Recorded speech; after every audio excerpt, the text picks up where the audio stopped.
In my preparations for my Lunch and Learn, a number of years ago, discovered an incredible resource online. I discovered a professor at Touro College. By the way, I have to say that we have a particular affinity for Touro College in this house, as it was Lissa, for those of you who don't know, my wife's very first job as a Judaica librarian was at Touro College in Manhattan. And so I discovered this incredible professor from Touro College who does an incredible job of delivering Jewish history in an interesting way. And I thought to myself, I would love to have him actually come and teach at Beth Israel in Vancouver. Unfortunately, a small little pandemic got in the way, so we haven't yet had the opportunity to bring him out in person. But last year, he spoke at as one of our 5 Zoom scholars in resident. And so this year, we had the opportunity to bring him for our for a special 5-part series on Jewish history, and honestly, what could be any Jewish history course at any good university, simply called Jewish history, but leaving out the boring parts. And I can assure you that Dr. Abramson leaves out the boring parts, but even if he were teaching something boring, he would make it very interesting. Now, if I can, Dr. Abramson, for just a moment, I want to thank the Sarah Elias Fund and for actually sponsoring this 5-part series. And I know that many of us may not know who Sarah Elias was, and I just want to share with you a little bit, just for a moment. And I think that her history actually dovetails quite well with this 5-part series. So Sarah Elias was, we might not know her, many of us at Beth Israel, because she was an active member of both Shaarei Tzedek and Beit HaMidrash, the 2 Orthodox synagogues in town, Dr. Abramson. And she was born in Shanghai. She lived there. Her father had died at a young age, and she came to Vancouver with her mother. She lived here with her mother, until her mother passed away. And then she ended up living in the Louis Brier, and she passed away in her 80s. And she had asked, actually Meir Matak was a huge support of hers for many years. And she asked him to help distribute her funds after she passed away in a way that would speak to her memory and to what she loved. And what she loved were Jewish causes and Jewish organizations and Jewish education and helping to feed hungry people. And so this series is in her memory, and I could not imagine a better way of giving honor to someone's memory who was an important part of our community and who loved Jewish education than having Professor Henry Abramson teach us over the course of these 5 series. Dr. Abramson, by the way, received his PhD at U of T in history, and that in itself speaks volumes. So, Dr. Abramson, from one Canadian to another, please. Thank you very much, Rabbi, and thank you also, Diane, for doing all the legwork to make this possible. I'm really very excited to speak to this audience again. I had a tremendous experience when we were together. Oh, it feels like eons ago, but it is nice to have a crowd in Canada. Before I begin, I'd like to just tell you something that happened to me this morning. When Diane and I were talking about it, I gave a presentation at a university in Sri Lanka, which is kind of unusual. Apparently, the Buddhists there, they have a school of Buddhism that they really wanted to learn a lot more about Judaism. So they invited a few of scholars from the West to come in and explain various aspects of Jewish thought. And it was a fun time. The only challenge was that we were Zoom bombed in the middle. And you have to imagine the setting. There's like half a dozen Jewish experts, and there's about 50 or 60 Buddhist monks on the call. Everyone's wearing, saffron gowns, and like one shoulder isn't covered. And they're leaning forward saying, this Judaism stuff is so fascinating. I never knew. And then all of a sudden they got to see the other side of the realities of Jewish existence in the diaspora in particular. And they were completely flabbergasted by it. But the reason why I wanted to bring up that experience is because I told one of my favorite jokes there, and I'd like to begin with that joke today. I hope that it will translate well to a Canadian environment, but the joke starts like this. There's a woman in Boca Raton, Florida, and she's playing mahjong with her friends, and suddenly she throws down her tiles and she says, "That's it, I'm going to Tibet." And her friends say, "What are you talking about, Tibet? What's the draw? Why do you want to go all so far away? Why don't you just go to, I don't know, Monaco or something like that?" He says, "No, I'm going to Tibet." She goes to the travel agent. The travel agent says, "Oh, Tibet, it's so expensive and so many planes and so difficult." She says, "No, I must go to Tibet." She gets on a plane, goes all the way to Tibet. She says, "I must get to the Holy Mountain." They say, "You can't, going at the Holy Mountain this time of year. It's a winter and it's terrible." She said, "I must go there." She gets to the Holy Mountain. She says, "I must climb the Holy Mountain." They say, "Why would you want to do that? It's so difficult. You need a Sherpa." She says, "I will get a Sherpa." The Sherpa takes her up to the Holy Mountain. And of course, the joke goes on that, she insists on breaking into the temple, and the Buddhist monks don't want to let her in, but she forces her way in. She says, "I want to see the holy man."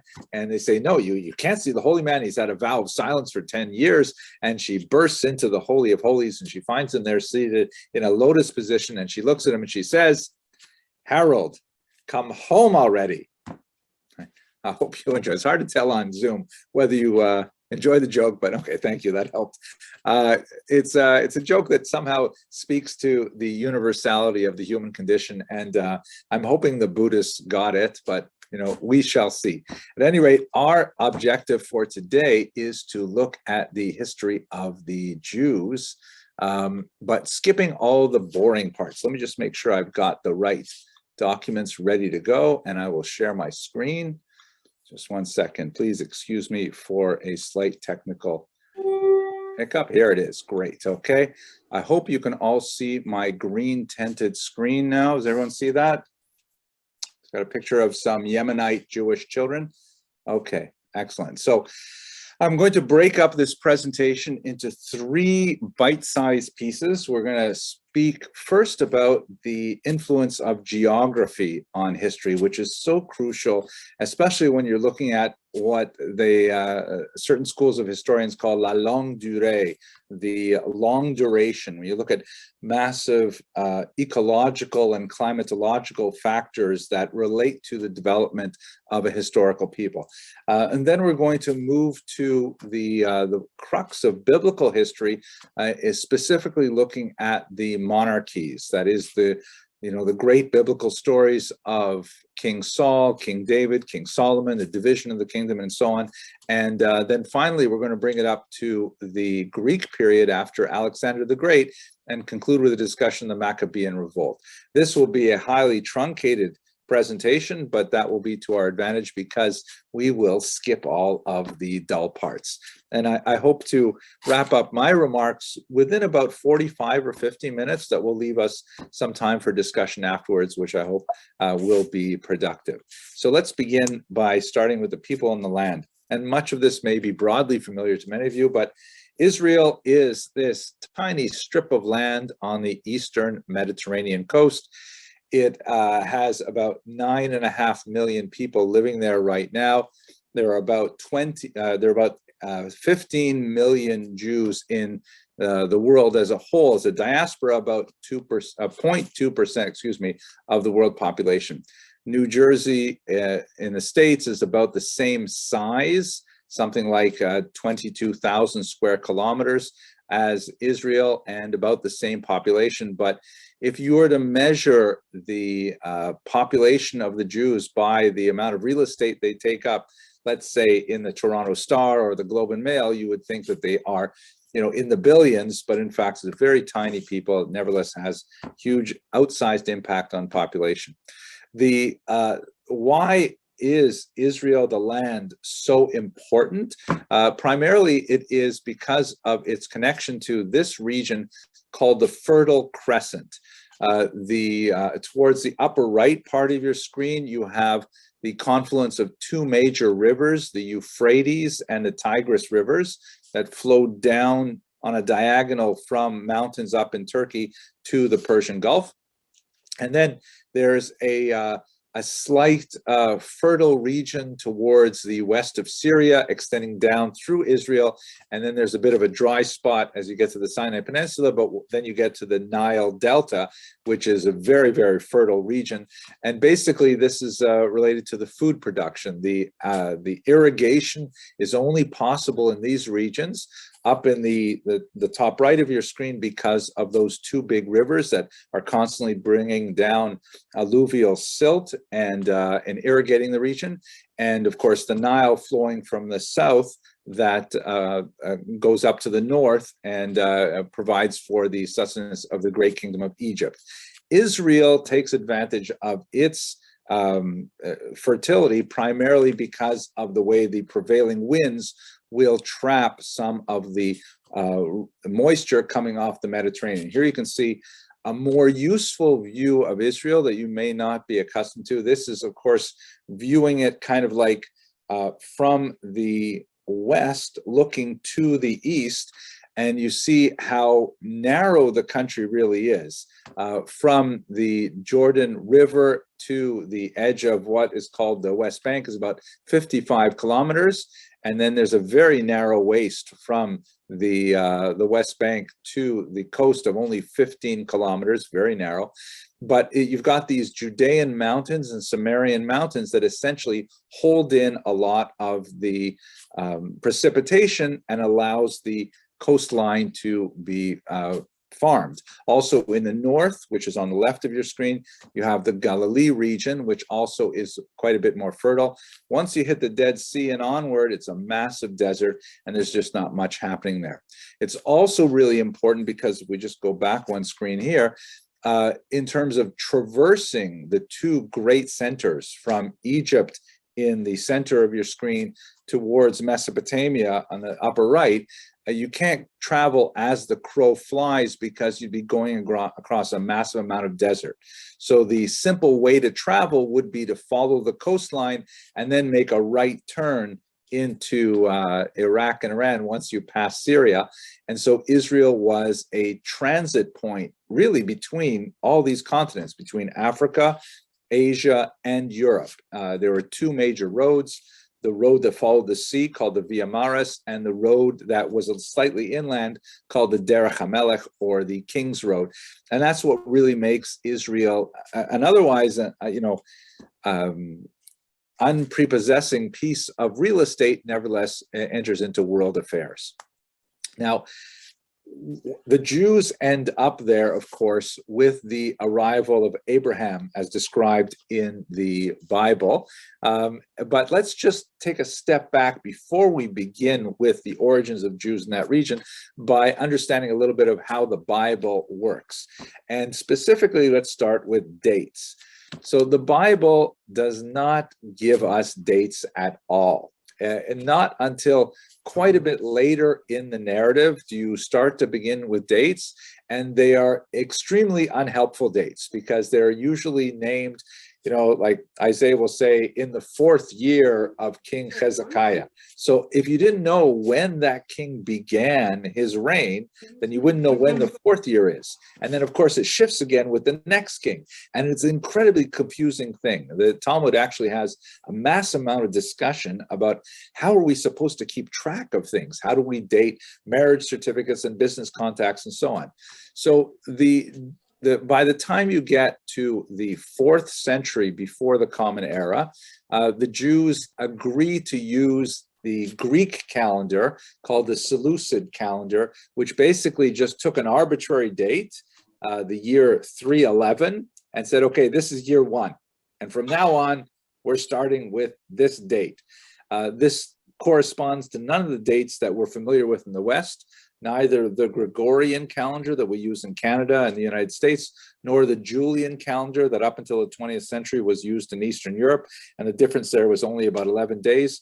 So, but nevertheless, Jews used that Greek Seleucid calendar up until about the 1600s. It was very, very popular.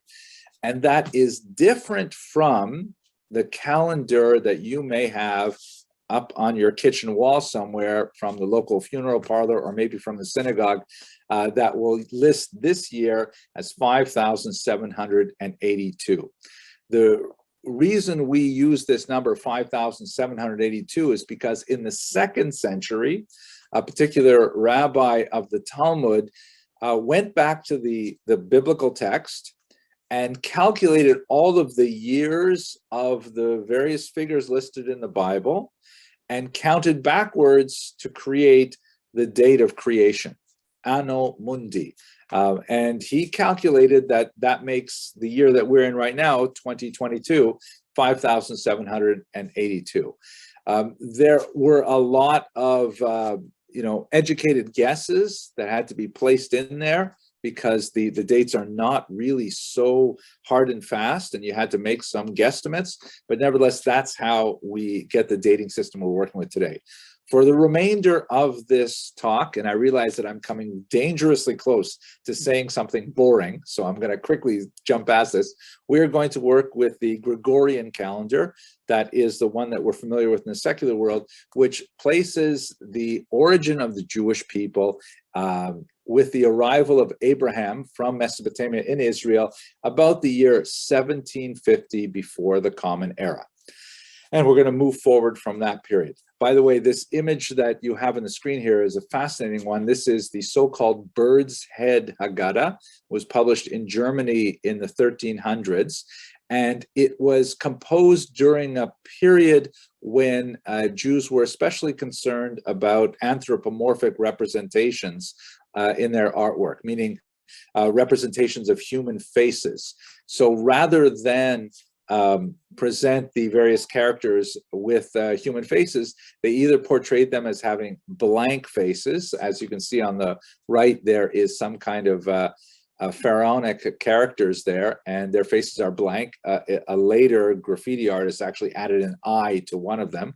But the Jewish characters are portrayed either as birds' heads, that's why this is called the Bird's Head Haggadah, or as perhaps griffins. The figure in the center who is holding out the shmura matzah there and delivering it to the bird's head on the left, who is obviously fainting because she's seen the price of the shmura matzah. He's wearing the classic Judenhut that was assigned to Jews in the 13th century. We'll talk more about that when we get to the medieval period. So let's move on.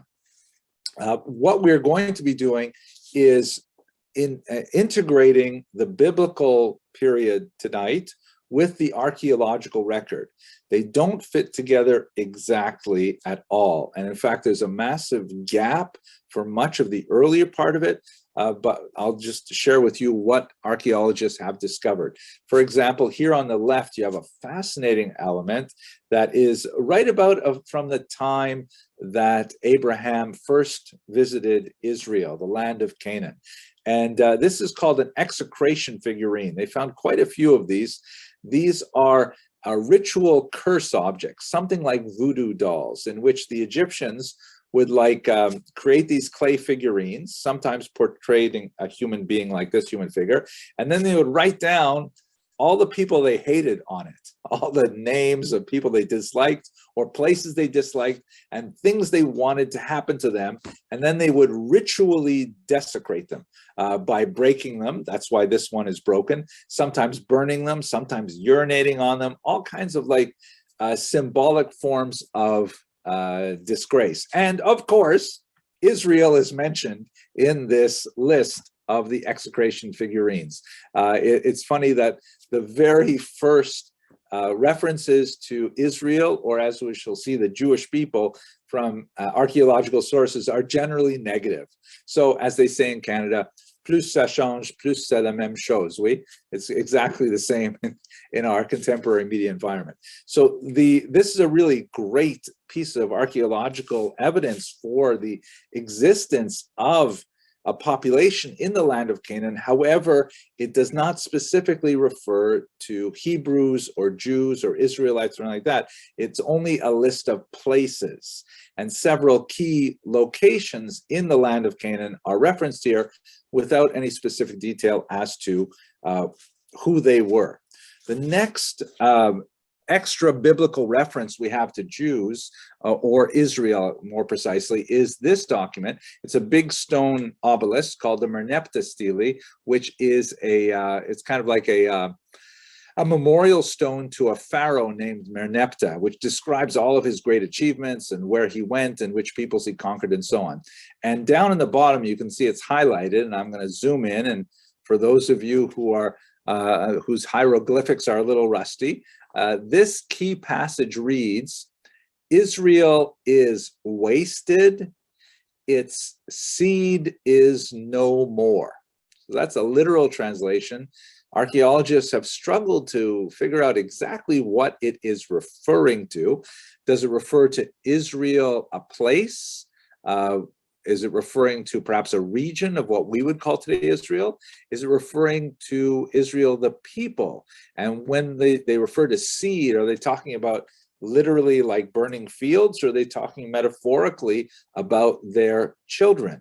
So any way you look at it, it is definitely a derogatory statement, meaning that Merneptah, who did campaign in the land of Israel, conquered the regions, and he essentially wanted to say, nana nana boo boo, we have destroyed all of these peoples, including this very irritating people called Israel, and we won't ever have to worry about them again, right?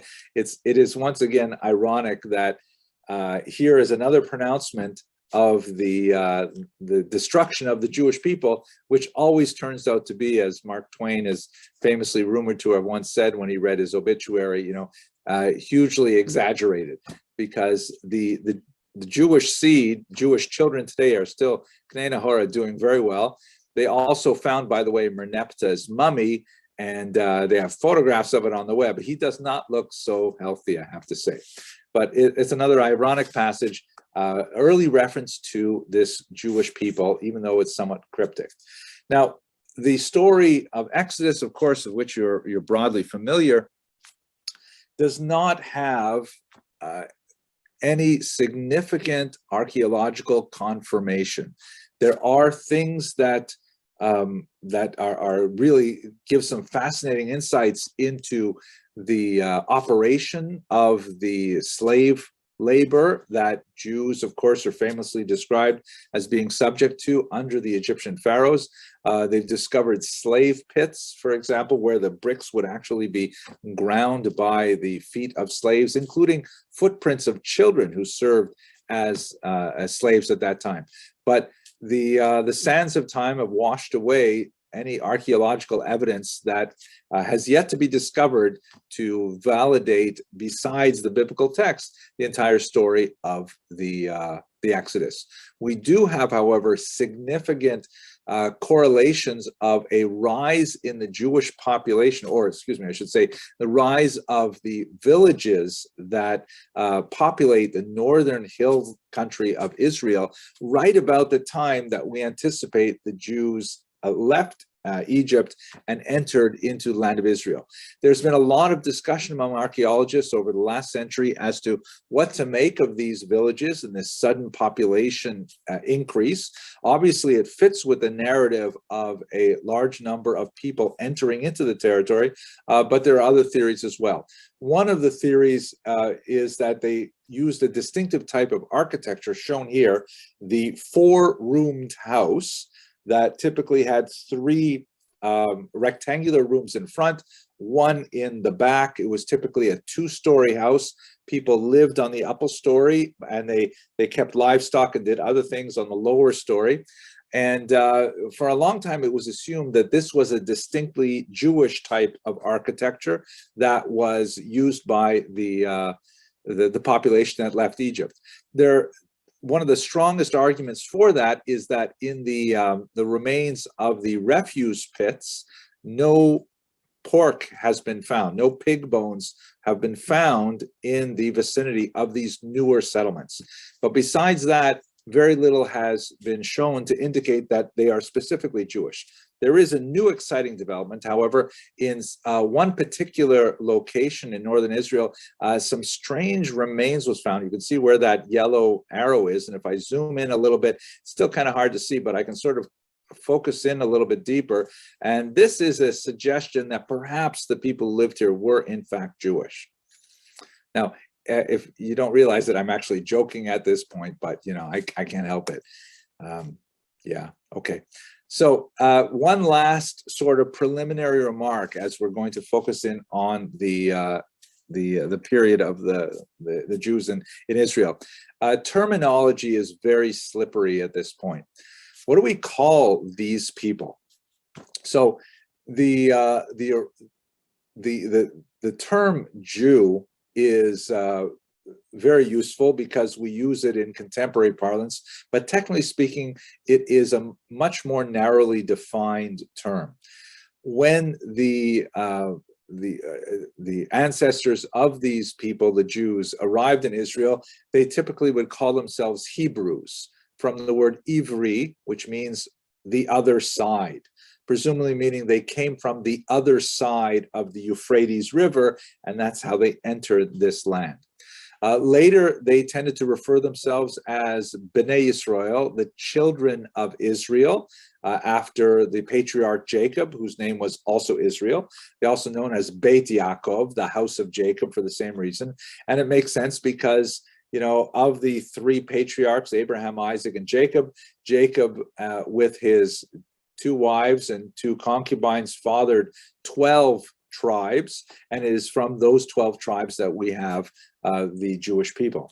However, when they came to the land of Israel, and according to the biblical text, divided up the territory, as you see in this map here, amongst the various tribes, they, of course, pretty soon fell to warring amongst each other, which resulted, as we shall see, in a divided kingdom, with the northern part being called Israel, and the southern part being called Judah. So when a person is called, at this time, you know, to call someone from the land of Israel in the north a Jew is somewhat misleading, because the Judahites in the south were at war with the Israelites. So this term Israelite is frequently used to refer to these people either as the children of Israel or as the denizens of the northern kingdom. But we don't get the term Jew really widely used until the Persian period, which we'll discuss in about 10 minutes, when the Persians created a little province, which they called Yahud, from Judah. And that was the sole surviving remnant of all of these states. That's when the term Jew becomes much more prominent. And to make this still more confusing, all of these terms are used interchangeably. You know, Jonah, living quite a bit later, refers to himself as a Hebrew, and you know, Israelite is tossed around, and of course, we're using the term Jew anachronistically as well. Okay, dangerously close to being boring there, so I better rush on ahead. Let's go now deeper into the period of the monarchies. Now, as I mentioned earlier, since this is a history lecture, I'm trying to focus only on those elements which really, you know, relate to the discipline of history as it is, you know, part of the profession. Historians will rely on all kinds of evidence to create a narrative, but it primarily tends to be evidence that can be objectively verified by outside sources. One of the great challenges to studying the history of ancient Israel is that much of the earliest period of Jewish history is really only validated by a single source, which is, of course, the Bible.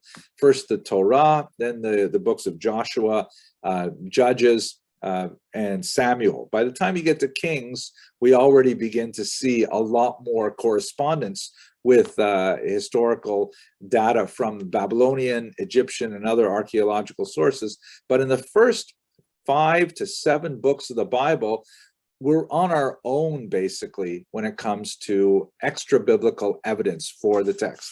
And this is highly unfortunate because some of the most fascinating things that happened to the Jewish people, including the Exodus and including amazing figures like King David, really have very little historical data outside of our own family history to talk about it. Now, I don't mean to say that because we don't have external data validating these stories, that they are not true. God forbid. These are really, cornerstones of belief and central to, Jewish self-understanding, to validate these stories and to consider them as huge, building blocks of Jewish philosophy, character, religion, and so on. However, the texts that we have are like family photo albums that, show a photograph of Zaidi visiting Alaska. The fact that there's no record of him ever having been in Alaska doesn't change the fact that we've got a photograph in our album that says Zaidi is standing there in Anchorage. And so we rely on our family photographs. Maybe one day someone will turn up a piece of archaeological evidence that gives us more insight. But basically, we really don't start seeing that archaeological insight appearing until about the year 853 of the Common Era, before the Common Era. So that means that we're basically the first 1,000 years we're flying by instruments. We don't have a lot of data. The story, though, is from time to time beautifully validated by these documents. Like, for example, this Tel Dan stele, which was discovered about 30 years ago in northern Israel, is the first extra biblical evidence that King David lived. Now, King David, oh my gosh, traditionally author of the Psalms, the brilliant defeater of Goliath and wars, and ferocious warrior, very passionate lover, all kinds of amazing things said about David, but we don't have extra details. And in fact, many scholars doubted that any of those stories were true until this particular piece of archaeological evidence was discovered. And it says in the chalked-in region towards the bottom right, Beit David, the house of David. This is a reference to a historical event and refers to the house of David that had existed hundreds of years prior to the setting up of this stele, which essentially demonstrated that, yes, there was a David, and yes, he established a great house that was significant enough to merit these kinds of records, but unfortunately, it doesn't say anything about his relationship with King Saul, his relationship with Bathsheba, and so on. It just tells us that such a person existed. And that is, thank God, worth a lot. To return to our narrative, though, from the Bible, and I encourage you to read the Bible itself for the narrative, because it is a gripping one. Basically, the Jews enter the land of Israel, and they divided them up amongst their 12 tribes, and they immediately set to fighting with each other. They do not have a single rule. They are ruled by first a group of judges, and then ultimately they go to the prophet Samuel and say, we're sick of this. We want to have a king like all the non-Jewish nations. They say, Kichol HaGoyim, like all the non-Jewish nations, we want to have a king too. Saul tries very hard to dissuade them from doing so, but nevertheless, he gives into their request, and he gives them Saul as a king. Saul is initially a brilliant king, and he does fantastically well, unites all of the tribes, but he fails to follow through with one key command related to a war with the traditional enemy of the Jews, Amalek, and for that reason, God withdraws his favor and tells Samuel to go back, find another king. Then he finds, of course, the great King David. David's adventures are too amazing to try to, shorten them for this presentation. But David's son with his wife Bathsheba is Solomon the Wise, and he is the last of the great triad of kings that rule Israel as a united monarchy. Once he passes away, his son Rechavam is nowhere near his equal in terms of intelligence and in terms of wisdom, and he listens to some rapacious advisors who suggest that he has to increase the taxes very significantly, and you end up having a civil war such that the Jewish lands are divided into these two regions as shown in this map here: the kingdom of Israel to the north and the kingdom of Judah to the south. This period of war will continue until the kingdom of Israel is destroyed by the Assyrians that we'll see in a minute. But we do have a lot more archaeological evidence piling up at this point. So basically, this description of Jewish history is validated from the period of the dual monarchies forward very nicely by much of the archaeological discoveries, including this piece, which was discovered in Jordan. It's called the Mesha Stele from about the 9th century before the Common Era, and it nicely dovetails with a description of a war between the house of Omri, which is one of the kings of Israel, and the Moabites. And this one says, I am Mesha, son of Chemosh Yati, king of Moab, etc. He complains about the oppression that he received at the hands of the Israelites.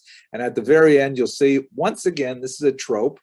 Israel has gone to ruin. Yes, it has gone to ruin forever. So I don't know about you, but Israel, the country today, seems to be doing pretty well, Taka. But if you visit Moab, you'll probably have difficulty even finding the international airport of Moab because it has been long gone. But this is one of those things that's amazing about Jewish history, that the Jews have seen so many of these massive world empires simply disappear, while the Jews, nevertheless being a very, very small people, managed to continue despite all these things. But it is at this time when the Jewish people do receive a very, very heavy blow with the exile of the northern tribes. Up until this point, the main enemy of the Jews, antagonist of the Jews, has been from the south, Egypt. Egypt frequently raids Israel. It's often not even mentioned in the Bible or just passing references, but we have lots of archaeological evidence of it. Merneptah, Shishak, several pharaohs make their way up north. But then around the 9th century before the Common Era, you begin to see much more threat from the north, from what would be today's Syria. At the time, it was called Assyria with an A in the front. And then later, a little bit further to the east, from Babylonia. So in the year 722 before the Common Era, the Assyrian Empire invades Israel, subjects it to vassalage, meaning that the Jewish nations had to pay tribute to Assyria as a kind of a client kingdom. And then they took away a major proportion of the Jews living in the Israelite kingdom. In the Judah kingdom to the south, they were spared. They still had to enter into vassalage, but they did not suffer the exile that the 10 northern tribes did. The 10 northern tribes, as the Bible tells us, were sent to these three regions, to Hamat, to Gozan, and to the region of Media. If you look at a modern map, that would mean that those Jews ended up somewhere in the neighborhood of western Syria, in the area of the Kurds today in Turkey and the border with Syria, and then over in Iraq and Iran. Those 10 tribes, though, from the 8th century before the Common Era, have largely been lost to history. We do have some evidence of their existence there, such as these ostraka, which are like, clay pots that were used for writing. It's a very durable material, and especially in dry environments, can last a long time. And the kind of things we see are people with Semitic theophoric names, which means one of the customs that's very prominent in Jewish history, many other peoples have this as well, is that they build the name of God into the names of their children. So, for example, I have a daughter named Rafaela, and she is, the word Rapha means to heal, and the last syllable refers to one of the names of God. So that's a, may God heal, in other words, is her name. Raphael in English is the male version. So that's a theophoric name. Or I have a son whose middle name is Eliyahu, which means he is my God. Not that my son is my God, but my, that's my God, and thanks God for this great son, kind of thing. So theophoric names have been found in these Aramaic ostraca, and also some fascinating things that refer to, like, a person by the name of Hosea, Jewish name, redeems a woman named Dinah, also a Jewish name, from captivity, things like that. Fascinating, but we basically lose those 10 tribes. Where did they go? So it's not true that the northern part of Israel was completely eliminated of population. There are lots of people who stayed behind. Many of them fled south and merged with the Judahite population. Many of them simply remained and, later were assimilated into the broader Jewish population. But we no longer speak of these 10 tribes as having any distinct existence. That's not to say that there have been many people over the centuries who have claimed to have discovered the 10 tribes, including one explorer in the 17th century who claimed to have discovered them in Ecuador, hiding here for the longest time. And there are Black Israelites in the United States who believe that they are descended from the 10 tribes. English people, there's a group called British Israelites that also believe they are descended from the 10 tribes, so much so that it inspired the great Rabbi Manasseh ben Israel to publish in English and in other languages this book, Mikveh Yisrael, The Hope of Israel, that essentially discusses, yes, we found them. And this is indicative of the coming of the Messianic era, that these 10 lost tribes are now to be reunited with the Jews. This generated a lot of excitement among many sources. Here's another book written by an American saying the Jews in America, or the probabilities that those Indians are Judaical, right? Fascinating stuff, but unfortunately very little historical data to support the idea that these are in fact the 10 lost tribes. So to try to put us in the time frame again, we're talking about the late 8th century, 722 before the Common Era is when the northern tribes are taken away to Assyria and essentially lost. The southern kingdom, shown on the left there of Judah, it persists until the early 6th century when Nebuchadnezzar, this time a Babylonian king, just down the river from Assyria, swallows up Assyria and then makes his way to Israel and ultimately destroys the temple in Jerusalem and exiles the Jews, dragging them back with him to Babylonia. It was a very common practice of the ancient empires back then to practice population transfers and to try and quell populations by inserting populations from elsewhere into the lands that they conquered. So the Jews were the victims of this. They're schlepped off to Babylon. We have some evidence that's fascinating of the siege of Jerusalem in the 6th century before the Common Era, including discoveries of their actual weaponry.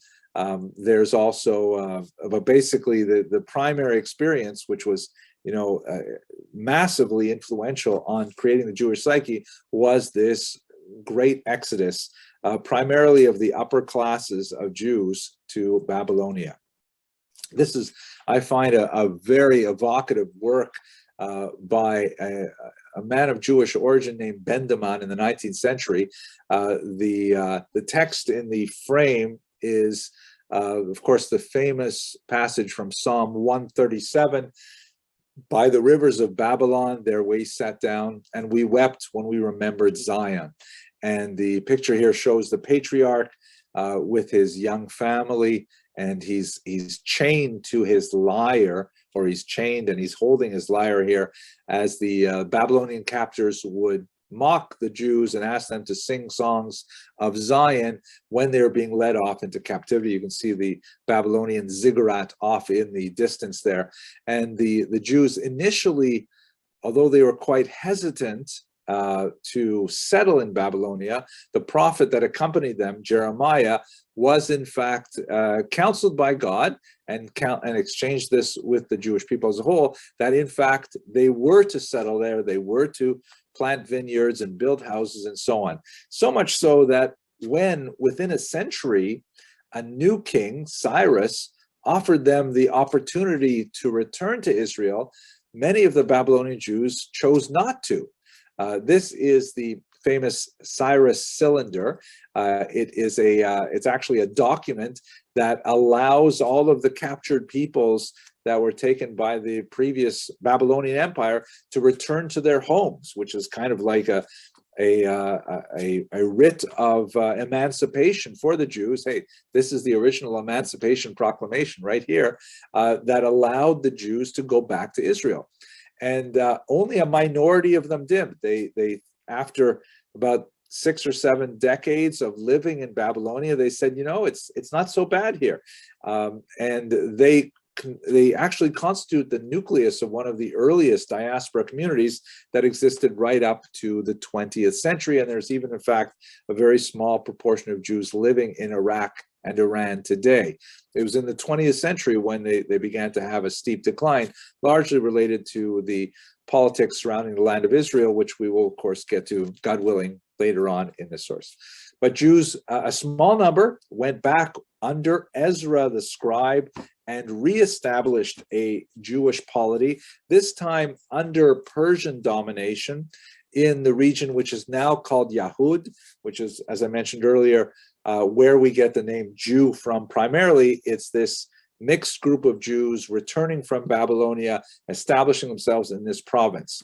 They rebuild the temple, so we have the second temple constructed in the 6th century, and they try to reconstruct Jewish life at that time.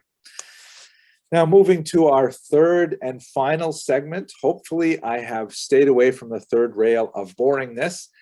We get to the Greek period, right? So just keep our kind of time frame. Abraham and Israel, originally 1750. Then they descend to Egypt, and the Exodus happens maybe somewhere around the year 1300. We don't know exactly a lot from the historical side about what's happening in early Israel. The Bible, though, gives us a very dense and rich narrative of civil war, which ultimately results in the splitting of the kingdoms. The northern half disappears in 722.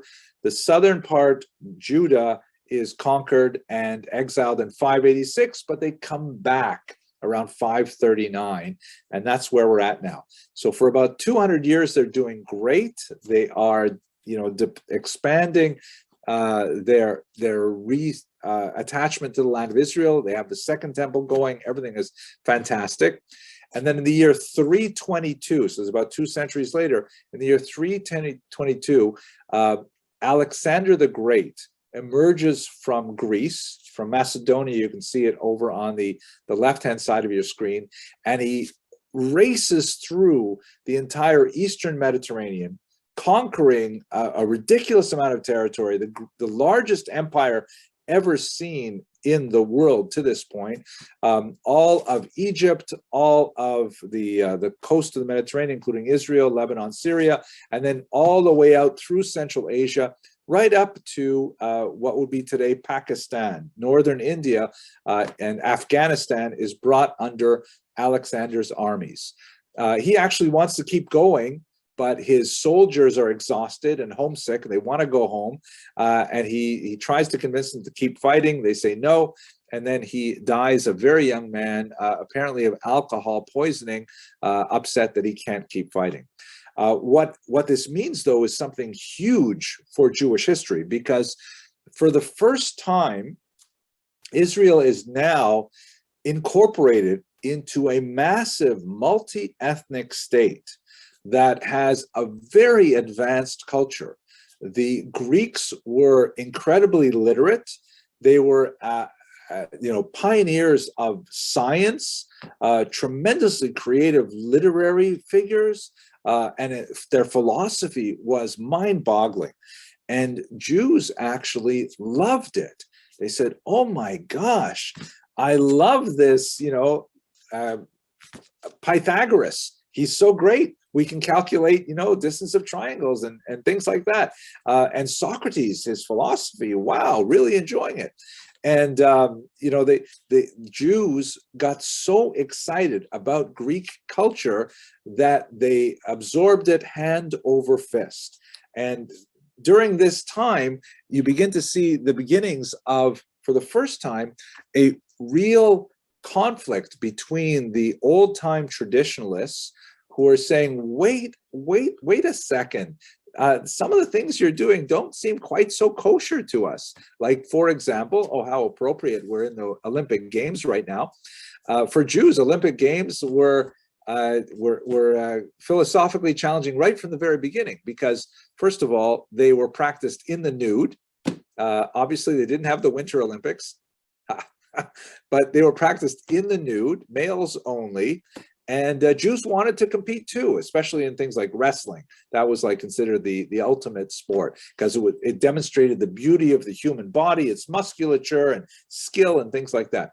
But when the Jewish men would compete in these Olympic competitions, and smaller ones scattered around Alexander's empire, they would walk into the stadium in the nude, and everyone would look at them because they were circumcised.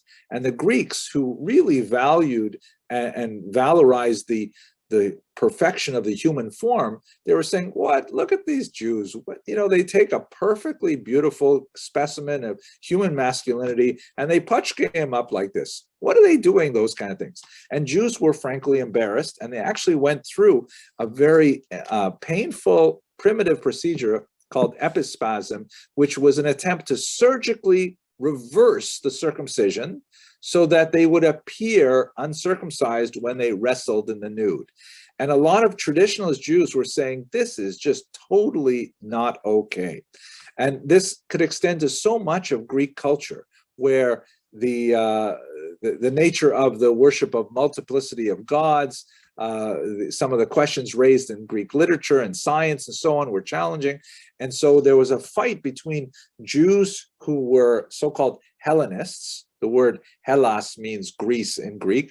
So the Jews who were definitely very much inclined towards modernizing and adapting to Greek culture, and other Jews who are saying, no, it just does not seem right. And this process extended for about 150 years until it came to a head. By the way, the process has not at all ceased. We are still living in that dynamic tension between how much should we modernize and be like, general society around us, and how much should we retain our distinctiveness, even if it's out of step with modernity.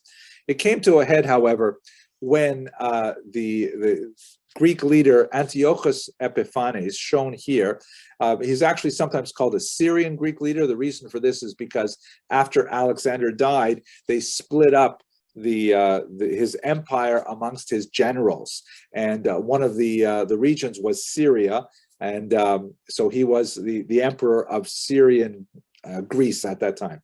Antiochus related to this Kulturkampf, this culture war between the Hellenizing Jews and the traditionalist Jews, by coming down very heavy on the side of Hellenizers. He said, well, this is ridiculous. Let's just make those Jews behave like Greeks. Let them, let them do things the way Greeks do. There was an incipient revolt that had begun in the town of Modi'in under Matisyahu and his 5 sons, the Maccabees, who rose up against other Jews. It was in many ways really a civil war rather than a Syrian versus Greek war. But when Antiochus came and raided the temple and defiled it with idols and other things that were completely anathema to the traditionalist Jews, then there was just way too much opposition. And the Maccabees under Matisyahu, and then under one of his sons, Judah, afterwards, essentially mounted a massive war against the Greeks. And it was two kinds of war, really. It was, on the one hand, definitely a physical war with real hostilities, but in a civil sense, because the Maccabees were fighting other Jews initially. But when the Hellenizing Jews asked essentially for Syrian reinforcements, then it became more of a Syrian Greek war. The battle was incredibly pitched and difficult. Judah Maccabee actually was a brilliant general, and they ended up achieving a status quo where, after Antiochus died, his successor said, you know what, we really don't want to have this fight with you. Why don't you guys just keep giving us tribute, and we'll let you have your temple the way you want it, no idols, no problems like that. Ultimately, that was the solution that was set aside, but later the Jews pressed for still more independence, which they ultimately received. The war had some incredible battles, including this one at Bet Zur, which is represented in this artwork by Gustave Doré. One of the most heroic examples of the Jewish determination to win in this battle for their existence was the death of Eliezer, one of the Maccabee brothers, the brother of Judah Maccabee, who, seeing the terrifying war elephants that the Syrians brought in to reinforce their troops, which had like a turret on the top and soldiers on the top of the elephant, he thought, incorrectly it turned out, that Antiochus himself was actually in the particular turret of that elephant. And so he heroically dove underneath the elephant. You can see he's portrayed here right in the middle of the image, and stabbed the elephant from below, killing him. Unfortunately, the elephant collapsed on top of Eliezer and killed him as well. The death of Eliezer is one of those heroic and tragic elements of the entire story of the Maccabean War. But I have to mention that it's also, in the medieval period, kind of a humorous one, because as artists struggled to represent this story in medieval Europe, non-Jewish artists, by the way, Jews largely ignored the story of the Maccabean Wars, which perhaps in the question period I can tell you a little bit about why that is. But Christian artists writing about the Maccabees, heard about this great animal called an elephant that Eliezer killed and was killed himself in the process, but they really didn't know what it looked like. So I really enjoy many of the medieval representations. Here they get the picture of the elephant right, but the scale is totally way off. That's like a baby elephant. Sometimes they have no idea what an elephant looked like. This one looks sort of like a dachshund or something, a happy dachshund with a massive, somehow holding up this huge turret. This one looks like an elephant, but the scale, once again, is terrible. And I have to say, this is perhaps the most terrifying image. Just imagining being Eliezer in that position is hard to take. This one is very, very creative. It looks a lot more like kind of a saber-toothed tiger. You can imagine they're describing the artist what they think an elephant looks like, and he's just making it up. And finally, this one is my favorite. This one, I think, is very reminiscent of Dr. Seuss. It's kind of like a horse with a strange nose. Ultimately, however, despite these kind of humorous images from medieval artists, the Maccabees are ultimately successful, and their successors, the so-called Hasmonean dynasty, reassert Jewish independence over the land of Israel. This will be right after the Maccabean revolt ends in the 160s, before the Common Era, and they possess this for about 175 years, and that's where we're going to pick up the story next time we talk, with the advent of the Romans, the development of Christianity, which of course is a major daughter religion of Judaism, and the Bar Kokhba revolt in particular. But at this point, I am at the end of my allotted time. Thank you for letting me speak a blue streak for 45, 50 odd minutes. I never get to speak this much at home.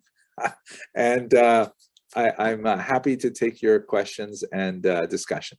Thank you very much for your endurance. So thank you, Dr. Abramson. We really appreciate this. Is as Stuart says, wow, thank you. It was wonderful, fascinating, not boring, and completely kept our attention. I had a couple questions. First of all, I would like to mention that please, if anyone has a question, we ask that you write the question. There's one that's been written so far. I'm going to ask that question, then I have a couple questions, but please write your question to everyone or to me specifically, and I will share it. Someone wants to know if you have any good book suggestions to read more about what we've spoken about today.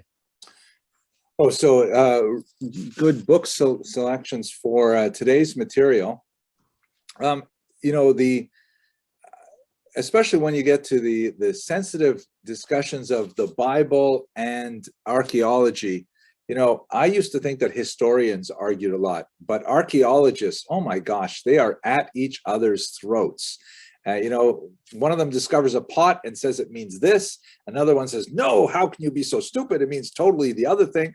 So it's hard to find archaeological studies that are sufficiently dispassionate and also not boring. And usually when they are dispassionate, they are also boring. But I happen to like, for example, William Dever, Dever, who wrote a great book called What Did the Biblical Authors Know and When Did They Know It? And Dever is involved in a very, very bitter fight between two schools of archaeologists with regards how do we use the Bible. The sort of old way of looking at this history, and when I say old, I mean up until, let's say, the 1980s, 1990s, was, hey, we've got the Bible, which is a huge template for history. Let's just look in the Bible here, and then we'll go look in Israel, and we'll dig places where we think we'll find stuff that will confirm what the Bible says. Those are essentially what are called today maximalists, meaning they want to maximize the use of the Bible as a historical source. Another large group of scholars are called minimalists, who say, no, that's not fair. You can't use the Bible to read history backwards. You're importing the template of the biblical authors onto the history, essentially forcing the data into that religious mind frame. Because for the most part, the biblical authors are not trying to write history. They're trying to write religion. They're trying to write about meaning, about why things happen, about how we're supposed to relate to the world. And they will pick and choose what they want to say if it reinforces a religious value. So Dever is towards the middle of the road, but on the maximalist side, and he essentially chews up the minimalists. Now, if you don't want to get into the archaeological aspects of this without too much depth, I am writing a 3-volume history of the Jews right now, where I hope to kind of thread the needle and make it, more broadly acceptable. But I would suggest you probably find something like Paul Johnson's History of the Jews. It's rather dated, but it's definitely a good read, very entertaining, and worthwhile. There's also a relatively new book out from Princeton University Press, came out about 4 years ago, called A Short History of the Jews. I cannot recall the name of the author, but that's not bad as well. So there are a number of good questions that have come in. Before we actually go to the questions, I want to just put a little plug in for upcoming events. First of all, next week at 7:30, we're going, I don't know if you've heard of this person, Dr. Abramson, Shlomi Sionsi is going to, Shlomi Sionsi, who is he's a chassid, originally from Brooklyn, moved to Toronto, and now made Aliyah, is also the travel writer for Ami magazine. He's going to be joining us. He's a fascinating young guy, and he's going to be talking in a 3-part series. The first part starting next week about the Hasidic communities of New York City and Canada. The second one will be on his travels around the world as a Hasid to places like Afghanistan, Saudi Arabia, Cuba. Fascinating. And the third final part of his series will be on the politics of the Hasidic world in North America, in Israel, and amongst themselves. So please join us for that. And the next study session with Dr. Abramson is going to be on March 9th. So please join us for all of the above. Now, there have been a number of really good questions that have come in. By the way, I have a quick question, and maybe my timing is just a bit off, but as soon as I saw the Haggadah that you showed, I immediately thought plague. Is there any chance that the doctor costume of the day had influenced that Haggadah? That's an excellent question, because they're right about the same time, aren't they? I don't know. The famous picture that the rabbi is referring to is, of course, of the plague doctor with this massive, like, beak-like sort of protection on his face. It looks a lot like those griffins on in the Bird's Head Haggadah. I would guess, however, there's probably a confluence of two things. That the Bird's Head Haggadah, there's a lot of discussions of why specifically birds, but I think that the designer of that mask for the plague was probably trying to think of something that was in their mind medically efficient, because right. It distanced the air from the mouth. Don't know. Good question though. Thank you. So Neri, of course, asks a Hanukkah related question, being Neri, and so she asks, what happened to the more secular Jews under the Hasmoneans? Oh, that's a good question. So now using the word secular is kind of awkward, because it's not like they were not religious. They just were they valued Greek stuff way more, and they said, why can't we be Jewish and Greek? Why does it have to be mutually distinct? The Maccabees, we tend to idolize them, and we sing songs about them. We teach the synagogue things and have dreidels, but they were pretty ferocious, and they, for example, they would come into villages and they would forcibly circumcise young children. That if you had elected not to circumcise your son and you're a Jewish family, they would take your son and they would take care of it right for you right then and there. So there was definitely bloodshed. So a lot of those Hellenizing Jews lost their lives to the Maccabees. And in fact, the revolt was sparked by Matisyahu's killing of a Jew who wanted to sacrifice a pig to a Greek god, and he said, no, we'll sacrifice you instead. So there were some who simply died in the conflict. But as the conflict wore on, both the more Hellenistic-oriented Jews and the traditionalist oriented Jews found a sort of place in the middle where they could coexist. And this meant that some of the Hellenistic Jews shed some of their more egregious assimilationist tendencies, and the traditionalist Jews shed some of their kind of fanaticisms, and they found a way to exist together. And once again, this is such an important dynamic tension that we still experience it to this very day. I'd say 40% of what Jews argue about is essentially what we argued about in the Maccabean period.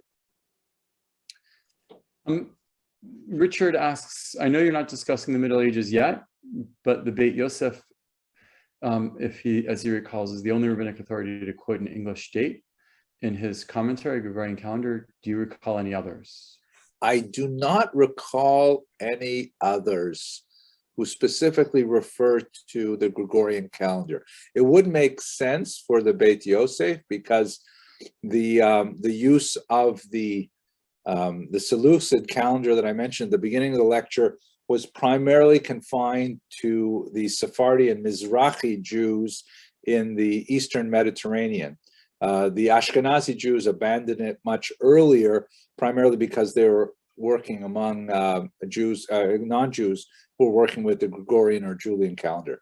But I'm not aware of anyone really until the Beit Yosef surprises me, actually. That's really quite early.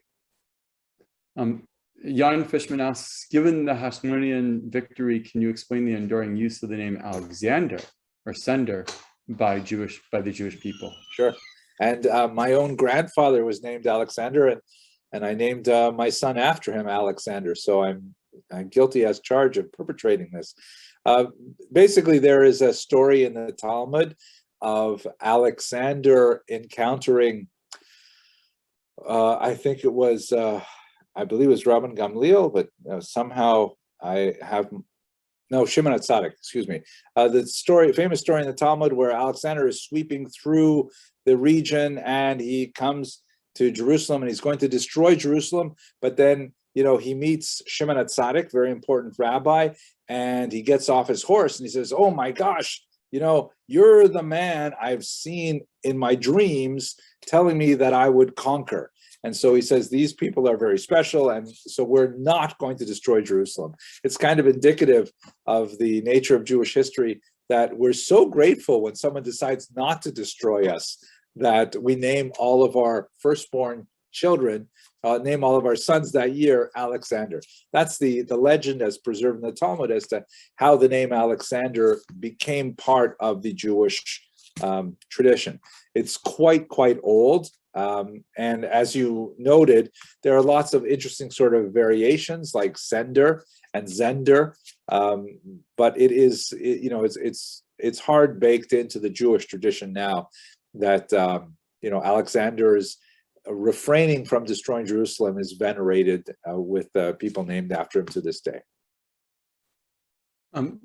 Harley asks, you mentioned the influence of geography. Did the land of Israel continue to be a strategic crossroads in later centuries? Yes, absolutely. It still remains a strategic crossroads. There are some change, and that's primarily because of the development of infrastructure for land transportation. With air transportation, everything changes. And also, especially with new technology like drones, everything changes. So that's one of the reasons why the debate over the Golan Heights, for example, changed even in our own lifetimes.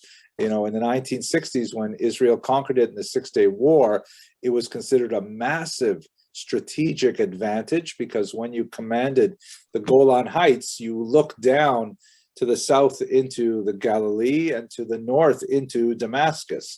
But it doesn't have the same kind of incredible value now that we have so much, computerized weaponry and unmanned weaponry. Nevertheless, thank God Israel has it. It's definitely a positive thing for Israel.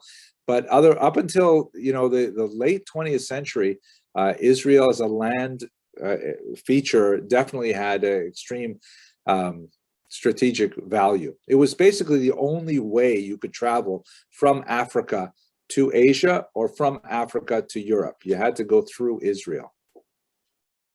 So I think there's two more questions. They're very different. I think one may be bordering on more modern, but and then we'll certainly finish with these last two. You can touch on the second one if you want. So the first one is, what is the latest theory on where Har Sinai is? I've heard that it could be in Saudi Arabia. Could this be true? It certainly could be true.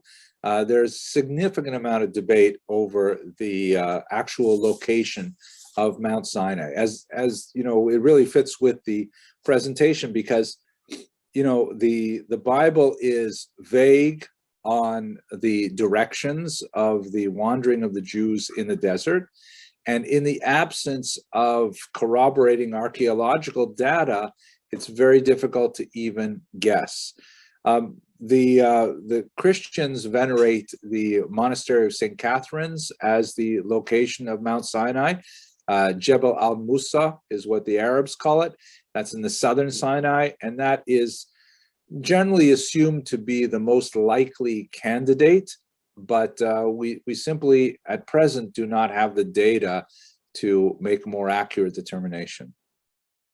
One before we maybe hit on the next question, there's a famous Jewish historian who teaches at Torah College. I was wondering what time his bedtime is. His bedtime is right about now, actually. Okay, so so with that being said, do you want to touch on this question or leave it for a more modern, for when we get to the more modern pieces of does the conflict between traditionalists and modernists still persist to this day? Yeah, I would say absolutely it still persists. It is really, I would say it's the second most important question that Jews face. Since our encounter with the Greeks, far more than any other people we have ever encountered, we have been challenged to find the balance between maintaining our distinct identity and merging into the greater mass of human civilization. It's a huge and consequential philosophical debate that we all have to negotiate for ourselves individually, for our families, for our communities. And it has really existential significance, because if we lean too far to, becoming one with humanity, then we lose ourselves. And if we isolate ourselves and only focus on ourselves, then we are at risk of not making the contribution to society that God expects of us, and also exposing ourselves to dangers in many other ways. I'll give you one metaphor that I frequently use with my undergraduate students. It's like chicken soup. You get the delicious hot steaming chicken soup with matzo balls, and it's so fantastic. The only problem is it's right out of the serving bowl and it's way too hot to drink. So you can't eat the soup now because it's way too hot. So what do? You go to the freezer and you get some ice cubes and you put a few ice cubes in to cool it down. Much nicer, but still way too hot. So let's go get some more ice cubes. We'll put it in there. Much easier to take now. But the problem is, at some point, you're going to hit that tipping point and there will be so much ice in the chicken soup that it's no longer chicken soup. And the question that we really have to determine is, how many ice cubes is that measurement? How much should we cool down the intense fires of Judaism to live in a multi-ethnic society? And how much it would be sacrificing our own existence? That's talk of the question. Wonderful. I love your presentations, and your ability to present in a fascinating way is absolutely great. I mean, I was going to ask about the fascination of Chinese food and Judaism, which I thought you were bringing up, but we'll hold that for another day. If I can make a suggestion, my bedtime reading right now is Gershom Shalom's book on Shabbat's feast. So maybe that helps ease you into bed, ease you into the next part of sleep as well. Then that's great. Yeah, no, Gershom, I wouldn't be able to sleep reading that though. That's so. No, I didn't think so. that would probably wake you up completely. So anyway, thank you all. You probably need to go to bed, so we'll let you go. But if anyone wants to stay on for a couple minutes and say hello to each other, you're welcome to do so. And we look forward to seeing you next week. And then we look forward to seeing you with Dr. Abramson on March 9th. Thank you all. Thank you all very much. Good night. Thank you very much. Thank you very much. Excellent. Thank you. Thank you. Thank you. Good night. Thank Good you. night. Good night.